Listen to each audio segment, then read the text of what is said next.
తాటి ముంజలంటే ఇష్టపడని వాళ్ళంటూ ఎవరూ ఉండరు. నాకు తెలిసి ఆల్మోస్ట్ అందరికీ తాటి ముంజలంటే ఇష్టమనే అనుకుంటున్నాను. అయితే ఎప్పుడూ తినేలా నార్మల్‌గా కాకుండా కొంచెం డిఫరెంట్‌గా కూల్ డ్రింక్‌లా చేసుకొని తాగండి. చాలా బావుంటుంది. తాటి ముంజలు తీసుకొని పక్కన పెట్టేసుకోండి. తర్వాత ఒక కొబ్బరి బొండం తీసుకొని అందులో వాటర్‌ని తీసిపోయి పక్కన పెట్టుకోండి. ఈ తాటి ముంజల్ని, ఈ కొబ్బరి నీళ్ళని ఒకసారి మిక్సీ పట్టేసి కొన్ని తాటి ముంజల్ని మాత్రం చిన్న చిన్న ముక్కలుగా కట్ చేసి పెట్టుకోండి.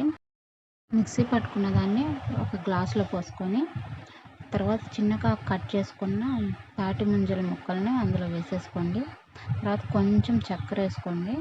ఒకసారి బాగా మిక్స్ చేసేసుకొని ఒక 5 మినిట్స్ ఫ్రిడ్జ్లో ఉంచి తాగండి. చల్లగా చాలా బాగుంటుంది. ఒకసారి ట్రై చేయండి, మీకు నచ్చుతుంది.